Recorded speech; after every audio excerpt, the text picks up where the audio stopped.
Hello, Assalamu alaikum, everybody. Hope you're all safe, sound, and healthy. And I'm back very quickly. Yes, because as you see, so many things are going on both inside and out of Pakistan, which one way or the other do affect Pakistan as much as they affect other Muslims and other Muslim countries all over the world. As we know, the European countries, the countries that have developed themselves thanks to the Islamic system, the Umayyad system that they borrowed, they seem to keep on forgetting their place in the world, and they seem to forget their place in the system when they try to misuse that freedom that the Islamic system has afforded them. Before that, these people did not even know what civilization was. Europe has been long in the dark ages when the Islamic empire was the enlightened empire. And as we have talked about this many times before in different ways, I mean, the European countries were basically filled with the barbarians who were pirates, and they had no sense of anything at all. Education was a sin because that was the way they could control people. Whereas in Islam, as we know, education is an obligation, enlightenment is an obligation, and which is why the Islamic countries under the Islamic Empire were the developed countries of their time. And then Europe had to loot and plunder and sneak their way into these countries because they were such cowards that they couldn't even fight a war properly. Unlike the Muslims, who, whenever they fought wars, they actually announced their intentions and then they went for war. So they always gave their enemy time to prepare. And unlike the Europeans, who were, as I said, cowards, they had to sneak into countries through trade and pretending that they were going to do trade with those countries, and they ended up implanting traitors and fifth columnists, and then that is how they basically took over countries. And they have failed miserably. In whichever country they have left has ended up divided or broken down or worse off than before, unlike the countries that were left by the Muslim emperors. Those countries were actually going through their golden period. So when we go past that and we see that these European countries who now claim to be civilized, they claim credit for all those things that were initially actually founded, invented, or discovered by the Muslims way before them in the medieval times. But because Europe and America, as we know, the white man is known to change and rewrite history to suit him. That is why you will see that many accomplishments that were made by women in their time are also credited to men very falsely. Also, many so-called famous fathers of this and fathers of that in the scientific world in Europe and America, basically Europe, America came way later. So they are again given credit for works that they have stolen or plagiarized from their students or from previous scholars from the Muslim world, or from it really doesn't matter. But at the end of the day, the fact remains that they were plagiarized. Now, moving on to all that, the whole point here of this criticism, this very important reflection upon history, is that, as as we say, people don't change. And when people don't change, that means societies don't change. When you say that they have borrowed a system, when I say they've borrowed a system, it's because when you borrow something, it's not yours. It's not yours until you completely make it yours. If you're not completely making it yours, it means your mindset still has to adapt to that.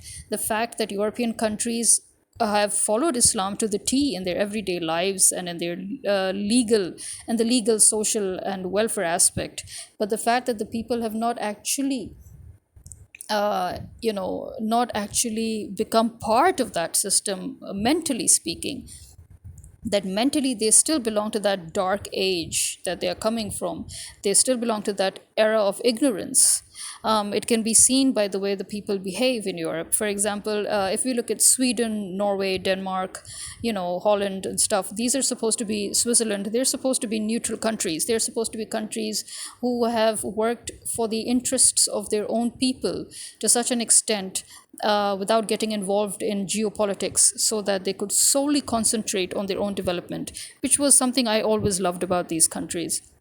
But the fact that they claim to be, enlightened enough to facilitate their people and enlightened enough to give full freedom to their people, but and yet they have the ignorance to attack Muslims every now and then and call that freedom. I really don't get it. If you remember, before it was Denmark. Denmark insulted the Prophet Muhammad, peace be upon him, and then now it is Sweden that has burnt the Quran. Have you ever heard of Muslims burning the Bible? Have you ever heard of Muslims burning churches down? Have you ever heard of Muslims insulting Jesus? No. But you will hear Hindus and Christians and Jews, these three religions, you will always hear about them being extremists and fanatics. You will never hear about a Muslim being fanatic enough to go and burn a temple down or go and burn a church down. But you will hear of incidents in India where Hindus have burned to one of the oldest masjids. And then you will go to Jerusalem and you will see what was done to Masjid al-Aqsa by the Jews. And in Europe also, you will see how the fanatic extremist Christians have behaved towards Jews, which is basically Germany, Nazi Germany, and you will see how these very Christians behaved towards Muslims and still are behaving towards Muslims. So if you look at it, it's very clear who the terrorists are. Terrorism and extremism has always stemmed from either Hindus or Christians or Jews, and these are incidents that have always made global news. And so recently, even how it affects Pakistan and Pakistan's politics again is that, as we know, Imran Khan has been the only man who has been very, very vocal in his speeches. He has been very candid in his approach towards those people who insult the Prophet, towards those people who insult Islam, towards the extremism and fanaticism of the Hindu community in Kashmir, of the Jewish community in Palestine, and of the Christian community in the Muslim world. And he has been and we're talking here on basically government levels. He's been very vocal about how the governments have been acting towards the Muslim community. And how has it affected? As we know, America was basically the one behind the whole anti-Islam project. They were the ones that created the Islamophobia all over the world, all over the Western world. And that is simply because America wanted to wage wars in Iraq and in Iran and Afghanistan and in all the Muslim countries in Africa and Middle East, because it wanted to help the Jews who have created an illegal state, Israel, in Palestine, and they wanted to help them create greater Israel. Just for that political agenda, this whole movement was made, this whole movement against Muslims, because they know that in Islam, when one Muslim country is attacked, it becomes incumbent upon all Muslim countries to defend that country, and that is the form of jihad. And now this incident again of burning the Quran, there have been multiple incidents of burning the Quran by the Europeans. Have you ever seen Muslims go and burn their Bibles in return, or go and burn their churches in return? Have you ever seen Muslims create riots? Have you ever seen them be violent? Have you ever seen them skin you people alive? Or have we ever asked you to apologize to us? Although actually you should, and we should ask you to apologize to us. The whole Christian community all over the world owes an apology to the Muslims based on the logic that was given on 9/11, which was a false flag operation done by President Bush himself, which was actually exposed by some of the senators and the ministers, both within the American Senate as well as in countries like Germany and the European intelligence communities and the Turkish intelligence communities as well. They have all, with evidence, proved that 9/11 was actually a charade, a false flag operation by President Bush for two main reasons. One, to approve the Surveillance Act, which meant that you would no longer have your privacy laws intact. And that meant that you would have CCTV cameras all over, and that your privacy was no longer important. That meant that the project towards having America as a police state was on the move. This was the first most important step for that. So just to achieve that, and then to link Europe and America through that, and then to use that all as an excuse to wage war so that they can loot and plunder resources from the Muslim countries, which are still extremely rich. Not to mention that they needed to help Israel make greater Israel. So just for these worldly personal benefits, these big moves were made where lives were sacrificed. Because remember, for the governments of most of these nations, their people are just pawns, their lives are not important. So it doesn't matter how many civilians can be lost in the name of politics. As long as they get what they need, they're okay with it. And as we know, our illegal government, which is directly imported from America, has been going through the same thing. They've been following the same pattern. They have been killing people left, right, and center. They've been kidnapping people. They've been, barging into people's homes in the middle of the night. So you can see that this is a completely Western government in everything that it does. There is nothing Asian or nothing Islamic, at least, about this current government. And that is how you can easily see that they are funded and backed and ordered by the American government, because it's the same pattern. And so Imran Khan on Thursday called for all the people of Pakistan to stage a protest after Friday prayers. And this shows the power Imran Khan still has over civilians, not in Pakistan, but all over the world. And it shows how the people will still respond to his call. As I said, people have always been waiting for his call. They still are always waiting for his call. And as soon as he makes a call, everybody comes out.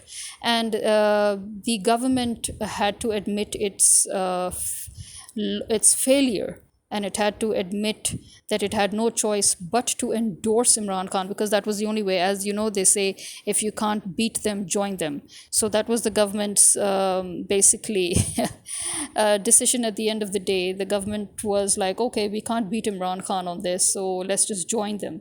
And so Shehbaz Sharif suddenly decides to once again try to steal credit from Imran Khan by declaring Friday the Quran Day, or the day of the Quran. I mean, seriously, this is how you can see that these people are slaves of America, because like how the American government is so quick to, create new narratives to suit them every time they fall down. Whenever they realize how badly they're failing, that they suddenly pretend to switch sides and they change the narrative. You can see that in this US imported government in Pakistan, where Shehbaz Sharif had no choice. And he would not openly admit his failure, so he decides to pretend as if he is also calling for a protest, when actually it is Imran Khan who called for the protest. People did not come out because of Shehbaz Sharif, they came out because of Imran Khan. Now, back to Europe. I think Europe keeps on and on proving to the world how uncivilized, uneducated, and ignorant the people of Europe still are. I mean, what's the use of borrowing the Islamic system, and what's the use of borrowing the Umayyad system, both legal, welfare, and social? What's the point of instilling the Islamic system into your lives to make your lives better when you still have not instilled the core of that system, which is enlightenment, education, have an open mind? So the very system that you are enjoying, the very system that made your country's progress to the extent that they have progressed today, that the founder of that system is who you are cursing. And you are burning the Quran, and you think that that is freedom. But if a Muslim would protest against it, so that Muslim suddenly becomes the perpetrator, or he becomes the terrorist. Well, actually, terrorists are those people terrorists, fanatics, and extremists. These are those people who, very simply, if you want to understand who or what they are, look at the Christians burning the Quran, look at the Hindus tearing down masjids, mosques, and that is there it is. You will immediately know what a terrorist is, or what an extremist is, or what a fanatic is. You can only call a Muslim a terrorist or an extremist or a fanatic if that Muslim has indeed gone up to you and killed you for being a Christian, or torn down your church or your synagogue. In fact, in most Muslim countries, you will see that respect for all religions is actually most predominant as compared to European countries and America and these Western countries, where actually there is no respect for any religion whatsoever, and they're very proud of it. You keep on calling yourself secular when you don't even know that the secular system also basically stems from the Islamic system, because in the Islamic system there is a law in Sharia that says that the Islamic law pertains only to practicing Muslims, and those who are not Muslims within that Islamic country cannot be charged under Islamic law, and thus there has to be a secular law. This is in the Quran. This is how the Prophet, when he sort of implemented the whole system, the legal system, then this is how he did it. So there are always two systems working in parallel to each other in every Muslim country. You have a secular legal system and you have the Sharia legal system. And that is again what is borrowed by the Western countries. You need to go and learn real history to know where you are today and why you are where you are today, and where it all comes from. I don't think it is any longer an excuse that only the legal organizations and the law enforcement organizations and the political organizations of these countries are aware of the fact that they are following the Islamic legal system or the Islamic welfare system or the Islamic social system. I think that they should start admitting it to their civilians, so that their civilians should also know that they are actually living on a system that they have borrowed from the very people who they are abusing, and the very people who they are terrorizing, the very people whose Quran they're burning, the very people whose mosques they're tearing down. But we've got to give it to Imran Khan, before Imran Khan rose to, before he was Prime Minister of Pakistan, he was already very active in human rights. And all over the world, internationally, he was known for his not just his charity projects, but for his human rights based projects. Remember, he was the first one to highlight the fact that America had illegally detained a Pakistani female, Afia Siddiqui, and not just that, but kidnapped her kids as well, and then vanished them, which with great difficulty they were found one by one by her sister. And then he was the one who worked with the journalists and human rights organizations in order to help Afia Siddiqui. But our government then was these same people who are now, and they worked with the American government to keep Afia over there, and they still are working with the American government to just keep Afia Siddiqui over there. She has become practically mentally half insane, I think. I don't even think she's normal anymore, the way she has been damaged mentally and physically, the way she's been treated by the Americans. If you remember Raymond Davis, the CIA agent, he ran wild in Pakistan. He killed innocent civilians, and this was a good time for us. If Imran Khan was at the government at that time, if it was his government, he would have exchanged Raymond Davis for Afia Siddiqui. But because again, the government at that time was American stouts, their minions, their fifth columnists that we have now, they very quietly just gave Raymond Davis up when his own government was powerless to save him in his own country, when he committed another act of murder in America. So much for that. And then, if you remember, Imran Khan was the one who forced the world to sit up, and he very blatantly pointed fingers at the Western governments that have been working with fifth columnists in all the different countries, that including Pakistan, which had fifth columnists within their governments, and how they were protected by the Western governments, especially the UK and the American governments, how their money was allowed to be taken out, how they had secret accounts, how they had a safe haven both in America and Britain, and how the people, the civilians of those countries, were made to pay in the form of taxes for all that money, all those loans, all those bribes that were given and taken.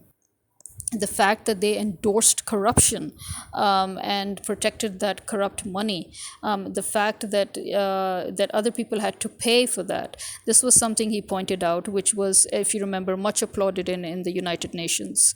Also, it was Imran Khan who put Kashmir back on the map by constantly forcing the world to acknowledge the fact that Kashmir, Indian occupied Kashmir, that there was that it was supposed to be independent. It was supposed to be independent. There was a charter. Why was that charter violated? Why is Kashmir still under Indian control? Why are the governments, not doing anything about it? Why, more to the point, why is the United Nations not doing anything about it? He was the one who forced the world to sit up and talk about Kashmir. He was the one who highlighted Kashmir to such an extent that it became a problem for India, and it became a problem for India as a market in the global world. And again, if you remember, because that does not align with American interests, that is one of the reasons as well. Because now, if he would pick Kashmir's issue up, obviously he would be picking Palestine's issue up as well, which he had. Pakistan once more became very active and very vocal in its pro-Palestinian views because of Imran Khan. Imran Khan also activated the OIC. Here's a little bit of history in case nobody knows. But the OIC was actually created by Pakistan in the first instance. It was Pakistan that put together all these Muslim countries and formed OIC, and then Pakistan gave the you can say presidentship or the chairmanship to Saudi, that Saudi would preside or head over the OIC. But Saudi has been completely useless for a very long time, as we know, in matters concerning Muslim countries and Muslim rights all over the world, and that is why it lost trust amongst Muslim countries. There's a huge majority of the Muslim countries actually do not have any trust in Saudi, because Saudi is a major ally of the American government, and because American government has used and scapegoated Saudi so many times, despite the fact that Saudi is even richer than America on so many levels. But there you go. Obviously, it has a lot to do with the fact that the original royal family of Saudi is no longer the one ruling Saudi, and these are this family was planted by the British royal family. So there is that, which is why the people of Saudi also still do not really acknowledge the royal family. So it has a lot to do with that as well, because they have a Jewish background. So they're not very well relied or accepted or appreciated. The only country that has given Saudi a lot of respect really is Pakistan. And that is, again, not because of the government or because of the people, but it's because of the Kaaba and the Masjid al-Nabwi. The two most sacred places are in Saudi. And that is why. So we are not exactly, it's not like we're protecting the government of Saudi or protecting the people of Saudi. We are basically there. We are basically trying to be the shield that could protect the two sacred locations in Saudi. And because of that, OIC has been pretty much useless for a very long time, never had much standing. But again, Imran Khan, when he became Prime Minister of Pakistan, he reactivated OIC to such an extent that he gave them a voice all over again, and he made them to use their power, because OIC is actually even more powerful than the United Nations. If you look at the number of not just the number of countries involved, but if you look at the financial background of each of these countries, because most of the Muslim countries even today are some of the richest countries in the world and extremely powerful in their own right. So reactivating OIC was something that thankfully we can still see OIC very active, despite the fact that for 14 months now Imran Khan is out of the picture. But he has stimulated them to such an extent that they have protested vehemently against India recently, when India made very insulting remarks, offensive remarks against Islam. And yeah, India really has no right to, because where Dubai is going against the Islamic spirit really, and allowing them to build temples And on the while India is going around destroying mosques, this is something that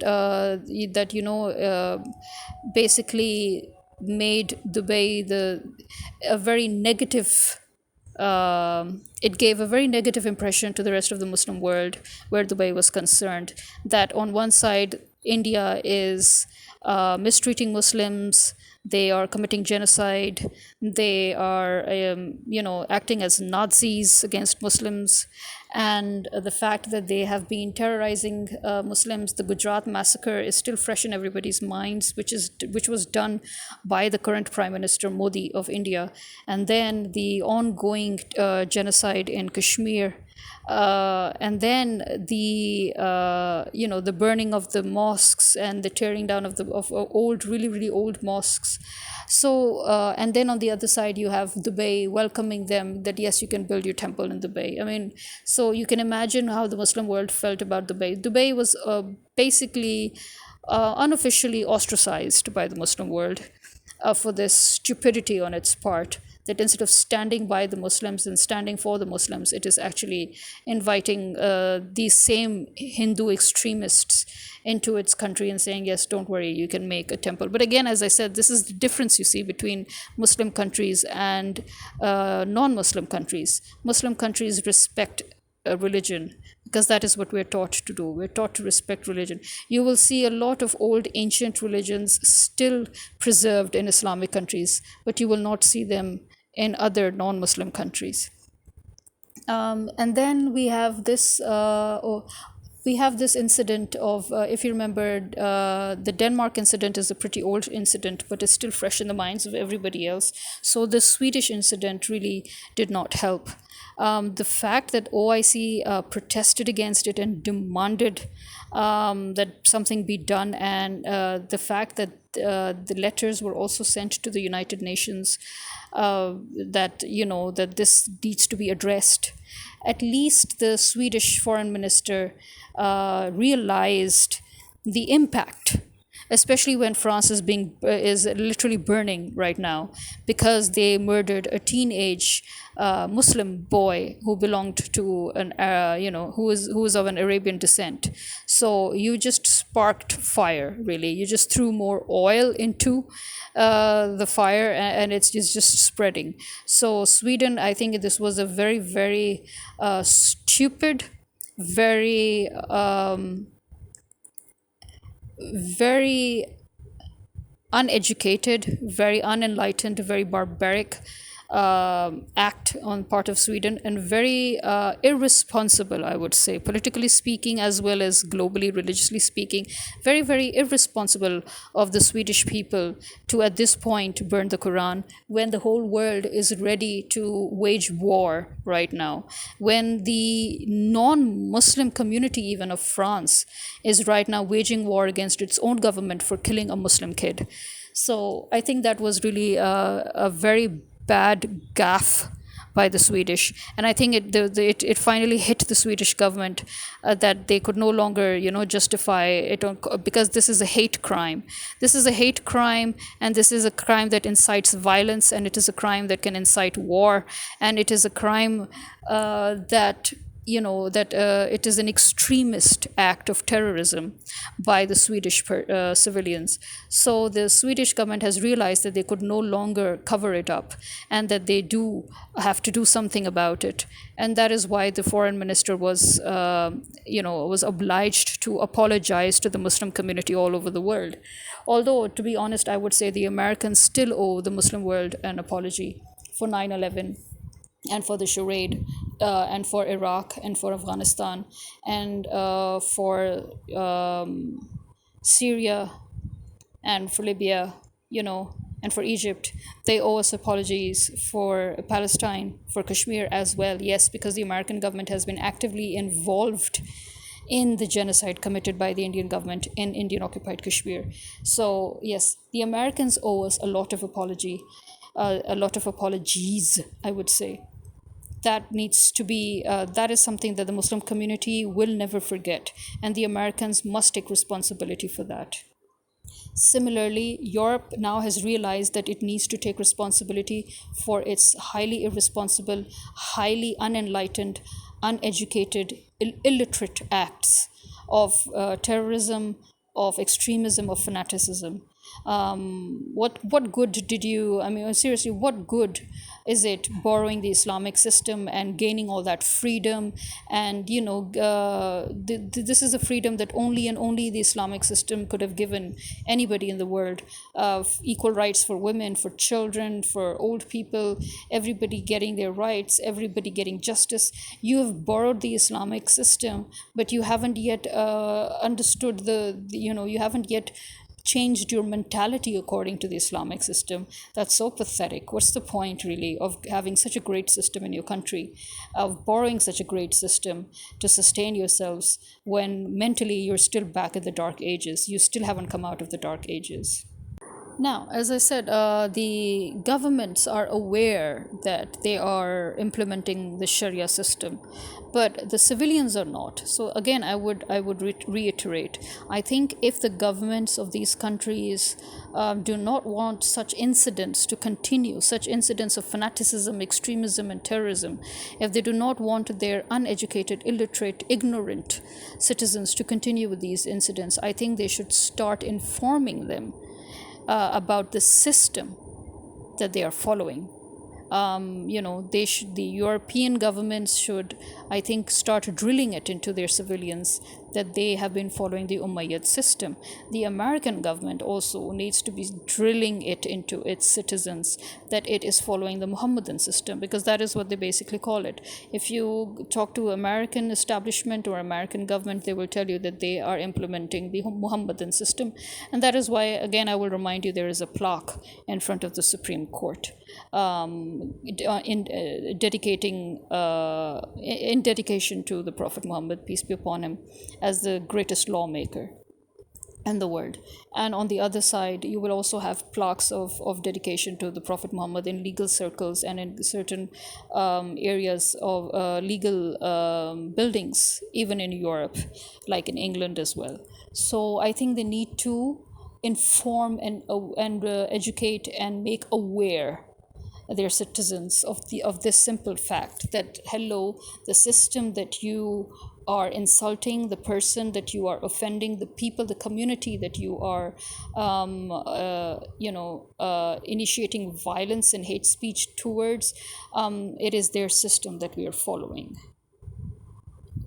So I think you need to start making that clear. I've said this a few times before, but I do think that it's time that the governments need to make their civilians aware of this fact. So, in all of this, what can we see? We can see that the world is burning. America wanted to initiate war. The world resisted for a very long time, but finally, America is getting its way. First, by using Ukraine to attack Russia, then by trying to enter Pakistan as well, which Imran Khan did not allow them to. So, they ousted Imran Khan, and now they have had backdoor secret agreements with this illegal government that they have planted here to give them bases so that they can use Pakistan to continue to wage war. And they have also made deals with this government to stop the CPEC development completely, so that America can completely take over Pakistan and cut off China and America and cut off the whole bloc formation. America was very active in cutting off the African bloc formation as well. America has also finally superficially increased the dollar rate by forcing Europe into the repercussions of the war, the Ukraine war. And so euro and pounds have taken a hit compared to the US dollars, which, as I said, is they're seeing artificial rise in value. But then, one could argue pounds has also always been, superficially in rise, because if you look at the actual value of pounds, it can never be as much as it makes itself out to be. So this is always, remember, the value of pounds and the value of US dollars has always been superficial. So it's time for the for the world to finally get rid of the US dollars, which is what, again, the African bloc tried to do, the Asian bloc also, in which Imran Khan was working with China and Russia and all. We were also trying to basically, what we had done is that we had started trading in local currencies. And that is again something that went against American interest. So I think it's time for America to self-destruct too. Like how a country like Pakistan could not exist for long because of its own people's, uh, you know, callousness or laziness, we can say complacency, as well as the lack of moral values, the lack of right and wrong, the distinction, the to be able to, the lack of distinction between right and wrong, and honesty and dishonesty, and dignity, and slavery, self-respect, self-worth. So there, all these things, they're basically behind what Pakistan is today. And similarly in America too, because there's too much rot now in America, like in Pakistan. So America is also reaching towards an implosion.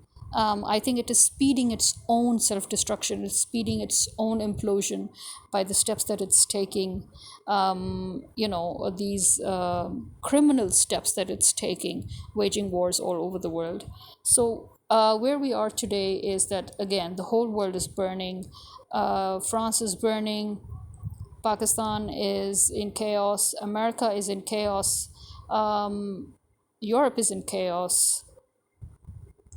And the neutral countries who were supposed to focus on development of their own people, development of their own civilization, they have developed a lot, but unfortunately they have failed miserably when it comes to the this self-development, that is development of personality, development of mentality, development of people, enlightenment. So I think that is where now these Scandinavian countries, that is where they need to focus. Denmark, Holland, Sweden, Switzerland, they need to now focus on self-improvement, on personality, on character development, on mental development. That is what they need to focus on now, because they have pretty much accomplished most of their worldly developments. But when it comes to the actual enlightenment of the brain of their people, that they need to now work on, they need to focus on that, because people over there are still highly ignorant, very surprisingly. So even though they've made education free, people are still very, very ignorant. Maybe you need to add a few courses in your education. Well, this is it from me for now, and this is me signing out. Khuda Hafiz.